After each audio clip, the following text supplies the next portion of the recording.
Hey everyone, in today's video we're going to be giving you 9 tips and tricks on how to get the most out of your time at Mickey's Very Merry Christmas Party coming up.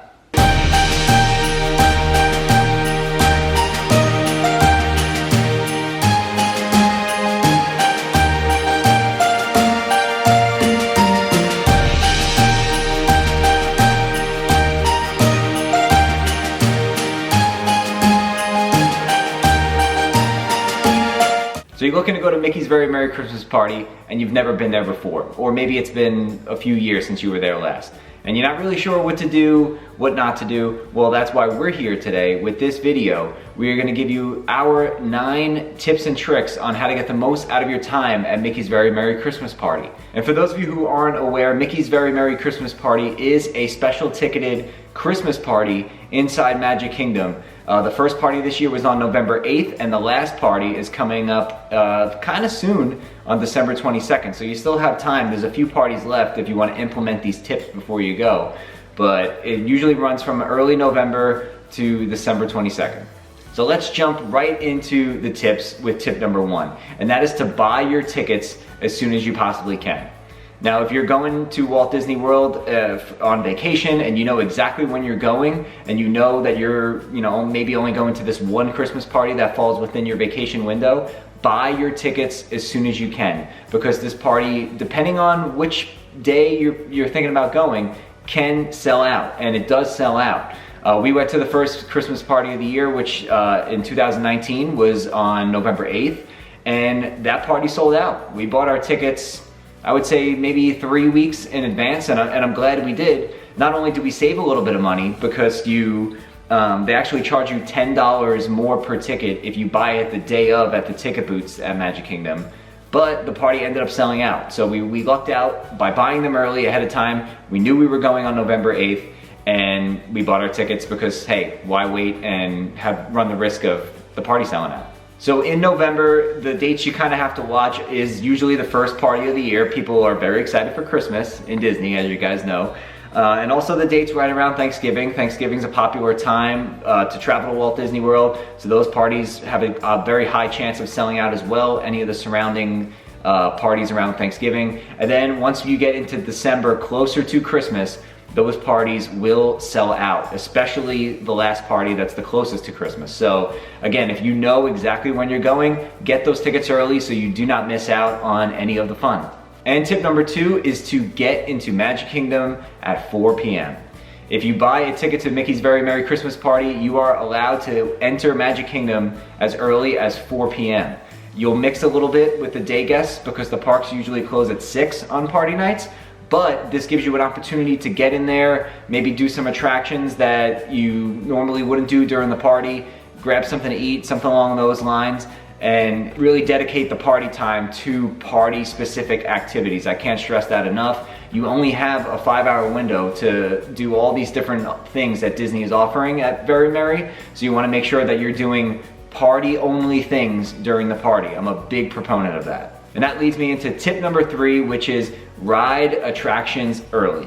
I am a big fan of riding as few attractions during the Christmas party or Halloween party as I possibly can, because unless they have a special holiday overlay, which some of them do, such as Jingle Cruise, this year Space Mountain had a really cool overlay, but the ones that you can ride that are the same as any other given day, if you have another day at Magic Kingdom, do those on that day. Don't waste your precious party time riding Small World, riding Peter Pan's Flight. Yes, they will have shorter wait times as they normally would, but you're also taken away from other party things that you could be doing. And Disney really loads up the night. There's parades, there's fireworks, there's stage shows, they give out treats. So you don't want to really take away from any of that time, in my opinion. So that's my tip for you guys, is to get the attractions out of the way early so you have time to do party things later on. Now, if you're looking to ride Seven Dwarfs Mine Train, if you get there at 4 o'clock, chances are it's going to be a pretty long wait.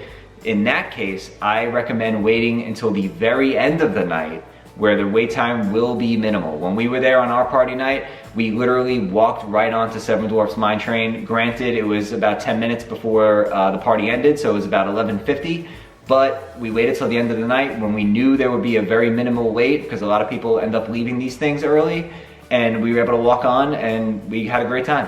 And tip number 4 is to wait to ride Jingle Cruise for another day at Magic Kingdom.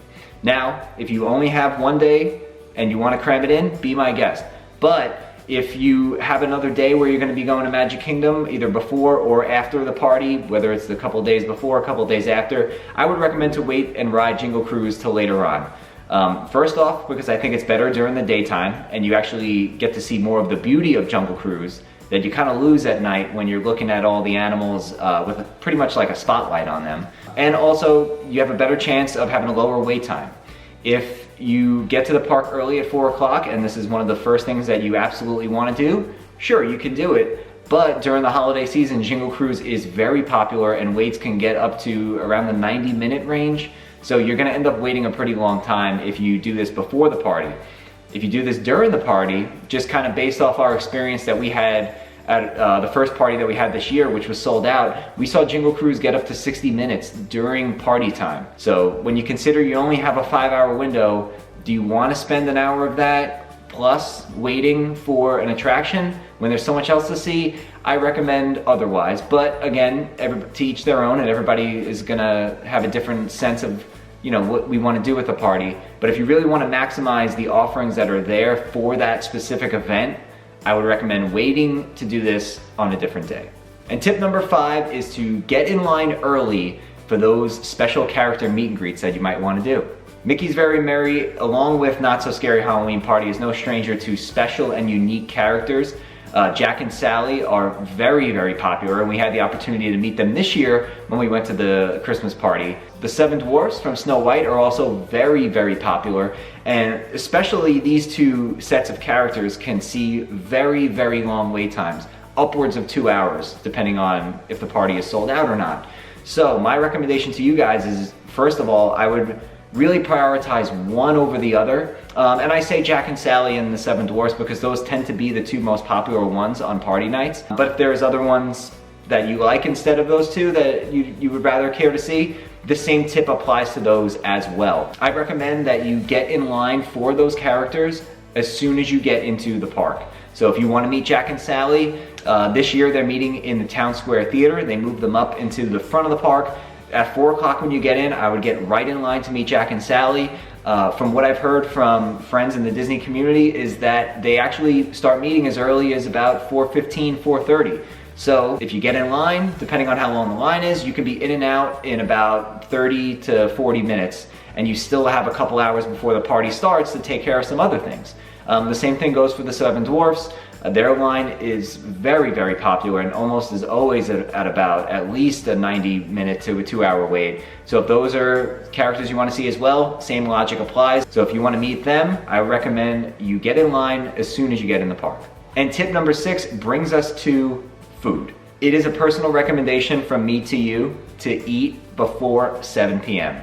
Again, once 7 o'clock starts, you are on the clock for party time. And yes, there are certain party exclusive treats and party exclusive offerings. This year they have a carved turkey sandwich at Cosmic Rays that we were able to try, but we did all of this before 7 o'clock. And I recommend you guys do the same too, just so you don't waste any precious time when you can be watching a show or getting treats or experiencing the magic of the party instead of sitting down and eating. You should do this before 7 o'clock, just so once 7 o'clock hits, you're free. The same logic like with some of the other tips that I gave you guys earlier. It's all about once 7 o'clock comes, you want to do party specific things. And eating should be taken care of before 7 o'clock if you're able to, of course. Just so you don't miss out on any of that time. Every minute is valuable. And tip number 7 is to watch the second parade. Now this is something that could be a little tricky if you have young kids with keeping them out late, because the second parade is usually about 11:30 on party nights as opposed to the first parade, which is about 8:30. But if you have young kids and you're able to maybe take a break during the day, go back to the hotel, sleep a little bit, give them a nice nap so they're ready to go later on. Or if you don't have kids, I definitely recommend you watch the second showing of the parade. The second parade is typically less crowded. Now this all of course depends on your night. When we went to the Christmas party this year on November 8th, we actually saw the first parade because the weather wasn't that great that night. So we wanted to make sure we definitely saw the parade, because in looking at the weather forecast for the rest of the night, it was showing pretty heavy rain throughout. So we didn't want to risk not seeing the parade at all. So in this case, we opted for the earlier parade. But if you have a very nice night, if the weather's clear, I definitely recommend watching that second parade. You'll have an easier time finding a parade spot, especially if you're looking for a spot on Main Street. And overall, it'll just be less crowded. And speaking of parade spots, that brings me to tip number 8, and that is to get a parade spot in Frontierland. Now I know you might be thinking, hey, I want to watch the parade on Main Street. And if you do, that is absolutely okay. It is your night, you do whatever you like. But for me and for Alex, we enjoy watching the parade from Frontierland, mainly because we find it easier to get a spot over there. It's getting more and more popular. People are starting to catch on as the years go on. But typically we can show up about 15 minutes before the start of a parade, get a spot. If we're not in the front row on the rope, maybe we're right behind those folks. But we have a very, very easy time finding a spot, usually around Liberty Tree. That's where we were this year, and it was a great spot. We showed up about, I would say about 15 or so minutes before, and we have a spot right on the rope, and it was fantastic. Also, the parade kicks off from Frontierland, so you will see the parade in the beginning of the parade route, which will open up some more time for, once the parade passes, you to sneak around and get to other areas of the park. Whereas if you were to get a spot in the hub or on Main Street, let's just say an hour before, 45 minutes before, you're kind of committed to that one spot, and that's the end of the parade route. So your parade experience is going to be longer because you're further down the route and you had to get that spot earlier, as opposed to maybe showing up a little bit before the parade starts and getting a spot in Frontierland and seeing it when the parade kicks off. And tip number 9 is to bring a drawstring bag or some sort of bag to put all your cookies in. At Mickey's Very Merry, there is plenty of opportunity to get some Christmas cookies. And it's a lot of fun to go around and try all the different types of cookies that are offered. All you have to do is look for the giant inflatable peppermint stick, and that's where you'll know that this is a cookie location. Oftentimes they give out hot chocolate or apple cider or another wintry type of drink. Eggnog was another one. At the end of the night, if you don't have a bag with you, it's not like the Halloween party where they give you the candy bag where you just kind of throw everything in there and you take that home with you. These cookies are individually wrapped, and if you don't have anything to put them in, you're gonna kind of be walking around with like a stack of Christmas cookies. So we recommend just like a small bag or something so you can put all your holiday treats in there, and you can take those back to the room and have yourself a late night snack, or keep them with you for the flight home, or just have them whenever you want.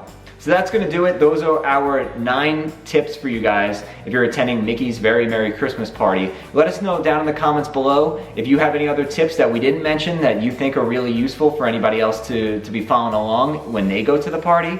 And also let us know if you've been to Mickey's Very Merry Christmas Party this year, or if you haven't gone yet and you're going to one of the ones closer to Christmas, let us know down below when you guys are going to Mickey's Very Merry. We'd love to hear from you. But again, if you guys found this video helpful, make sure you give it a nice big thumbs up. It helps us out and lets us know you guys are enjoying the content that we're putting out. We also ask that if you're new here, consider subscribing. We give Disney tips and tricks all the time, as well as park vlogs, food reviews, dining reviews, things of that nature. So if you're a Disney fan, make sure you hit the subscribe button down below. And with that, we hope you guys have a great Christmas and a great holiday season, and we will see you guys real soon.